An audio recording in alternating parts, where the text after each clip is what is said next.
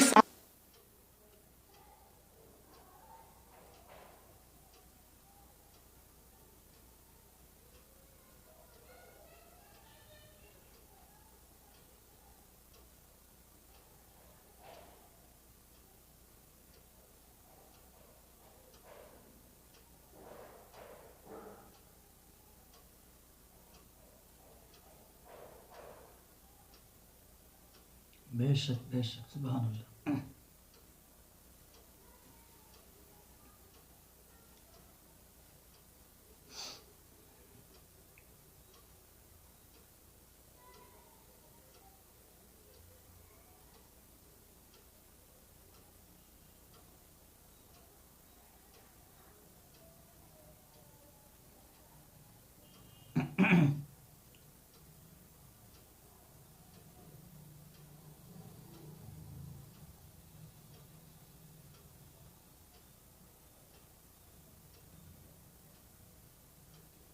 ماشاء اللہ۔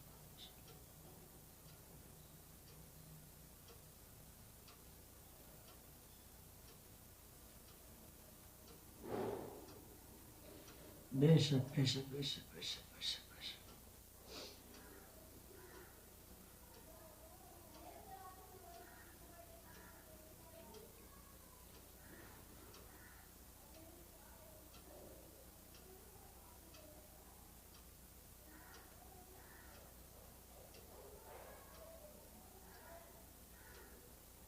سبحان اللہ سبحان اللہ، ماشاء اللہ، سبحان اللہ سبحان اللہ۔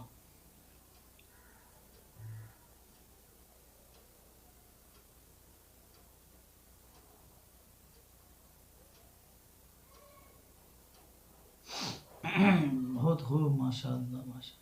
میرے بھائیو، اب بزرگان دین کی عادت تھی کہ وہ ماہ رمضان المبارک کی تیاری رجب شریف سے شروع کر دیا کرتے تھے، اور ہم لوگوں کا حال یہ ہے کہ ہم لوگ تو رمضان شریف میں بھی نیکیاں کرنے سے قاصر رہتے ہیں۔ بہرحال میں نے جس آیہ کریمہ کی تلاوت کی ہے میرے بھائیو، ہم لوگ دنیا کے اندر ڈوب چکے ہیں، دنیا کی محبت میں مبتلا ہو چکے ہیں۔ دنیا دنیا، ہائے دنیا وائے دنیا، انسان دنیا کے اندر اتنا غرق ہو چکا ہے کہ وہ اللہ کو بھول چکا ہے، وہ آخرت کو بھول چکا ہے۔ ہمارا ذہن یہ بن چکا ہے مولانا کچھ بھی کرو اللہ رحیم و کریم ہے، وہ ہمیں جنت عطا فرمائے گا۔ یہ بات یاد رکھنا کہ کچھ بھی کرو اللہ رحیم و کریم ہے، وہ جنت عطا فرمائے گا۔ یہ ہماری فکر کو شیطان نے اغوا کر لیا ہے، یہ شیطان کا مکر ہے، یہ شیطان کی چال ہے۔ میرے بھائیو، اگر کچھ بھی کرنے پر اللہ جنت دے گا تو اس آیت کا مطلب کیا ہے؟ اللہ ارشاد فرماتا ہے ان الابرار لفی نعیم و ان الفجار لفی جہیم، نیکوں کو جنت دیں گے، مجرموں کو جہنم دیں گے۔ میرے بھائیو اللہ اکبر، میرا اللہ ارشاد فرماتا ہے سلام قولا من رب رحیم وامتازوا اليوم ایھا المجرمون۔ اللہ ارشاد فرماتا ہے قیامت کے دن اللہ سلام کرے گا، اپنے بندوں کو سلامتی نازل کرے گا اپنے بندوں پر، اور جب اللہ سلام فرمائے گا تو ارشاد ہوگا وامتازوا اليوم ایھا المجرمون، مجرموں کو الگ کر دیا جائے، مجرموں کو چھاٹ دیا جائے، صرف نیک بندوں کو سلام کرے گا اللہ، ان پہ سلامتی نازل فرمائے گا، مجرموں کو چھاٹ دیا جائے گا، پاپیوں کو چھاٹ دیا جائے گا، گنہگاروں کو چھاٹ دیا جائے گا۔ میرے بھائیو بتاؤ ہم نے آخرت کی کیا تیاری کی ہے؟ ہم کسی بھی سفر پہ جاتے ہیں تیاری کرتے ہیں، یہاں سے ممبئی تک جانا ہے تیاری کرتے ہیں، یہاں یہاں سے لکھنؤ تک جانا ہے، تیاری کرتے ہیں، سعودی جانا ہے، تیاری اور بڑی ہو جاتی ہے، سفر جتنا بڑا ہے تیاری اتنی بڑی ہے۔ بتاؤ آخرت کا اتنا طویل سفر ہے، اس طویل سفر کے لیے ہم نے کیا تیاری کی ہے؟ یہاں جتنے بھائی اور بہنیں موجود ہیں میں سب کی توجہ چاہتا ہوں، اس لیے کہ ہمیں وقت پہ محفل کو مکمل بھی کرنا ہے۔ دھیان سے ایک ایک جملے کو سن لیں، اللہ کرے آپ کے دل و دماغ میں میرے جملے اتر جائیں، میرے بھی نجات کا سامان ہو، آپ کی بھی نجات کا سامان ہو۔ میرے بھائیوں ذرا غور تو کریں، اتنا طویل سفر ہے، نہ جہاں دوست کام آنے والے ہیں، نہ جہاں ماں کام آنے والی ہے، نہ جہاں باپ کام آنے والا ہے، نہ جہاں بھائی کام آنے والا ہے، نہ جہاں خاندان اور قبیلہ کچھ کام نہیں آئے گا، نہ حسن کام آئے گا، نہ ڈگریاں کام آئے گی، کوئی کام نہیں آئے گا۔ میرا اللہ فرماتا ہے یا ایھا الذین آمنوا اتقوا اللہ ولتنظر نفس ما قدمت لغد، اے ایمان والو تم نے کل قیامت کے دن کے لیے کیا سرمایہ روانہ کیا ہے، کیا اعمال بھیجے ہیں، اس سلسلے میں فکر کرو، اس سلسلے میں غور کرو۔ بھائیو بتاؤ ہم نے کیا اعمال بھیجے ہیں، ہم نے کیا روانہ کیا ہے؟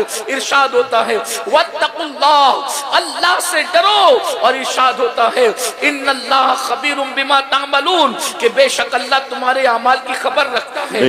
ہمارے پاس تو کوئی جنت کی سند نہیں ہے، کوئی جنت کی گارنٹی نہیں ہے، اس کے بعد بھی ہم آرام سے سو رہے ہیں، قہقہے لگا رہے ہیں، فلمیں دیکھی جا رہی ہیں، سیریل دیکھی جا رہی ہے، عورتوں پہ پاپ کی نظریں ڈالی جا رہی ہے، جوا کھیلا جا رہا ہے، کرکٹ دیکھی جا رہی ہے، گندی فلمیں دیکھی جا رہی ہے۔ میرے بھائیوں جن کو رسول اللہ نے جنت کی بشارتیں دی تھی ان لوگوں کا حال یہ تھا، وہ آخرت کو یاد کر کے روتے تھے۔ جنہوں نے آخرت کی تیاریاں کی تھی وہ آخرت کو یاد کر کے آنسو بہاتے تھے۔ آئیے میں آغاز کرتا ہوں افضل البشر بعد الانبیاء بالتحقیق سیدنا صدیق اکبر کی۔ اللہ اللہ، کون صدیق اکبر؟ اللہ اکبر، نبی کے مصلی کا پہلا امام، رسول اللہ پر ایمان لانے والوں میں صدیق اکبر اول۔ اللہ اکبر، اندازہ فرمائے حتیٰ کہ نبی پاک جس کو اپنے ساتھ ہجرت کے لیے ساتھ لے کر کے جائیں، اللہ اللہ، اپنے اور غار ثور کے اندر رسول اللہ سے پہلے صدیق اکبر پہنچے۔ وہ صدیق اکبر جس کو جو ہے نا قدرت جس کے شان میں قرآن کی کم و بیش 22 آیتیں نازل کرے، وہ صدیق اکبر جس کی منقبت لکھنے کے لیے اللہ کے رسول حسان بن ثابت کو حکم دے، اور میرے آقا علیہ السلام فرمائے، سرکار فرماتے ہیں اگر میری پوری امت کا بلکہ اہل زمین کے ایمان کو تولا جائے، اہل زمین کے ایمان کو تولا جائے تو سب کا ایمان ایک پڑنے میں رکھا جائے، اور ابو بکر کا ایمان ایک پڑنے میں رکھا جائے تو ابو بکر کا ایمان سارے لوگوں کے ایمان پر بھاری ہو جائے گا۔ مجھے بتاؤ جس کے ایمان کا حال یہ ہے کہ بلال کا ایمان، عمار کا ایمان، اویس قرنی کا ایمان، جس کے ایمان کا ایک حصہ ہو اسے صدیق اکبر کہا جاتا ہے، اس کے باوجود بھی صدیق اکبر رضی اللہ تعالیٰ عنہ پوری رات روتے ہیں یہ سوچ کر کے اللہ قیامت کے دن تو ابو بکر سے کیا پوچھے گا اور ابو بکر تجھے کیا جواب دے۔ ایک دن صبح کے وقت صدیق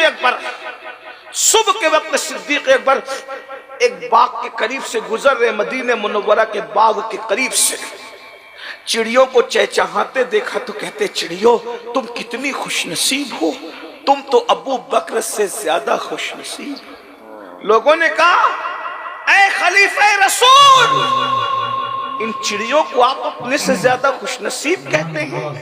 صدیق اکبر فرماتے ہیں ہاں، اس لیے کہ قیامت کے دن یہ چڑیا مٹی ہو جائے گی، ان سے اللہ حساب نہیں لے گا، لیکن ابو بکر سے اللہ حساب لے گا، تو ابو بکر اللہ کو حساب کیا دے گا؟ تھوڑی دیر کے لیے غور کر لو، یہ جلسے لطیفہ گوئی اور قہقہے کے لیے اور سیلفیاں لینے کے لیے نہیں ہے۔ تھوڑی دیر ذرا اپنے موبائل کو اپنی جیب میں رکھ کر اپنی آخرت کے حوالے سے احتساب کر۔ ہمارا ہم سنیوں کا تو ایمان یہ ہے کہ جس طرح جنت کا ہونا یقینی ہے ویسے ابو بکر صدیق کا جنتی ہونا یقینی ہے۔ سبحان اللہ سبحان اللہ سبحان اللہ سبحان اللہ، بلکہ جنت پیچھے رہ گئی، مقام صدیق آگے ہو گیا۔ یہ کون پاگل لوگ ہیں جو صدیق اکبر کے جنتی ہونے پر بحث کرتے ہیں؟ ہم نے کہا جنت کو، صدیق کو جنت کی ضرورت نہیں ہے، بلکہ جنت کو صدیق اکبر کی تلاش۔ نعرہ تکبیر، نعرہ رسالت، مسلک اعلی حضرت، عظمت صحابہ کرام۔ اس کی وجہ یہ ہے کہ جب ماں کے قدموں میں جنت ہے تو رسول اللہ کے قدموں کا عالم کیا ہوگا؟ صدیق تو آج بھی نبی کے قدموں میں آرام کر رہے ہیں۔ اللہ اکبر! اندازہ فرمائے کتنے پاگل ہیں وہ لوگ جو اصحاب کہف کے کتے کو تو جنتی ماننے کے لیے تیار ہے اور صدیق اکبر کے جنتی ہونے پہ شکوک و شبہات کا شکار ہے۔ ارے جب وہ اپنا ایمان بچانے کے لیے سو جانے والے عیسیٰ علیہ السلام کی امت کے قدموں میں بیٹھنے والا کتا جنت میں جاتا ہے تو وہ صدیق جو نبی کے قدموں میں 1400 سال سے وفا کے ساتھ سو رہا ہے، اگر وہ جنتی نہیں ہے تو کائنات میں پھر کوئی جنتی نہیں۔ زندہ باد، زندہ باد، زندہ باد، زندہ باد، جواب، زندہ باد، زندہ باد۔ کیونکہ جس زبان نے جنت کا پتہ دیا ہے اسی زبان نے صدیق اکبر کے جنتی ہونے کا پتہ دیا ہے۔ بے شک۔ اور میرے امام تو کہتے ہیں اللہ اکبر، محبوب رب عرش ہے اس سبز قبہ میں، محبوب رب عرش ہے اس سبز قبہ میں، پہلو میں جلوہ گاہ عتیق و عمر کی ہے اور سعدین کا قران ہے، پہلو ماہ میں جھرمٹ کیے ہیں تارے، تجلی قمر کی ہے۔ میرے بھائیوں، جس کو نبی پاک نے جنت کی بشارت دی ہے وہ صدیق اکبر کہتے ہیں قیامت میں اللہ مجھ سے جب سوال کرے گا میں اللہ کو کیا جواب دوں گا؟ ذرا بتاؤ، جس کو رسول پاک جنت کی بشارت دے دیں وہ کہتے ہیں میں اللہ کو کیا جواب دوں گا؟ ہمارے پاس جنتی ہونے کی سند کیا ہے؟ بہت معذرت کے ساتھ آپ لوگ ناراض ہوتے ہیں کہ یہ بات کیسے کہی جا رہی ہے۔ میرے بھائیوں، آپ آنکھیں کھولو، یہ فریب میں مت رہو۔ جمعہ کی 2 رکعت نماز پڑھ کے مسجد سے ایسے بھاگتے ہو جیسے اسکول کی چھٹی ہونے پہ بچے بھاگتے ہیں، پھر کہتے ہو مولانا ہم جنت میں جائیں گے۔ بتائیے، زکوٰۃ پوری ادا نہیں کرتے ہو اور کہتے مولانا ہم جنت میں جائیں گے۔ اللہ اکبر! نہ غسل آتا ہے، نہ وضو آتا ہے، نہ کلمہ آتا ہے، نہ کلمے کا ترجمہ آتا ہے، نہ ایمان مجمل یاد ہے، نہ ایمان مفصل یاد ہے، کہتے ہم سنی ہیں نا مولانا، ہم جنت میں جائیں گے۔ میں نے کہا سنی بالکل جنت میں جائے گا، لیکن وہ کیسا سنی ہے جو پوری زندگی مسجد کا دروازہ نہیں دے؟ کیا بات رہی؟ یہ کون سی سنیت ہے بھئی؟ آپ تو جانتے ہوئے بھئی عقاب تو بہت اونچا اڑتا ہے، عقاب اونچا اڑتا ہے نا، لیکن اگر کوا اپنے آپ کو عقاب کہے تو وہ اونچا نہیں اڑ سکتا۔ عقاب عقاب ہے، عقاب کی کچھ صفت ہے۔ ویسے ہی سنیت صرف نام کا نام نہیں ہے، شہد کا نام زبان پہ جپنے سے زبان میٹھی نہیں ہوتی، لڈو لڈو کہنے سے منہ میٹھا نہیں ہوتا، دواؤں کو جیب میں رکھنے سے شفا نہیں ملتی جب تک کہ آپ اس کو پریکٹیکل نہ کریں۔ مجھے بتاؤ تو صحیح وہ کون سی سنیت ہے میرے بھائی کہ پوری زندگی میں ہفتوں گزر جاتے ہیں، کبھی رسول اللہ کا نام بھی آپ کی زبان پہ نہیں آتا، کبھی کلمہ طیبہ بھی آپ کی زبان پہ نہیں آتا۔ یہ کون سی سنیت ہے؟ سنیت کی ایک تعریف ہے، سنیت کی ایک تعریف ہے، اس کا ایک تعارف ہے، اس کی ڈیفینیشن ہے، اس کا پریچے ہے۔ ارے سنیت کیا ہے؟ اللہ اکبر! گناہ میں ڈوبے ہوئے لوگوں، تم کہتے ہو ہم سنی ہیں، یاد رکھنا گنہگاروں کو میں کافر نہیں کہتا، لیکن سنیت کا جامع تعارف یہ ہے۔ ارے گناہ تو اپنی جگہ، پاپ تو اپنی جگہ، امام کہتے ہیں انہیں جانا یہ سنیت ہے، انہیں جانا انہیں مانا، نہ رکھا غیر سے کام، نہ رکھا غیر سے کام۔ للہ الحمد میں دنیا سے مسلمان زندہ باد، زندہ باد، سبحان اللہ۔ غیرت عشق رسول تو یہ ہے، نہ رکھا غیر سے کام، کسی سے کام نہیں رکھا۔ اب مجھے بتاؤ، پھر جو زنا سے کام رکھے، جو شراب سے کام رکھے، جو جوئے سے کام رکھے، جو حرام سے کام رکھے، بتائیے اپنے موبائل کے اندر کیا کیا دبا دبا کر اور چھپا کر کے رکھا ہے۔ سنی تو وہ ہے جو غیر سے کام نہیں رکھتا، کسی غیر سے کام نہیں رکھتا۔ بولے بہت بڑا علامہ ہے،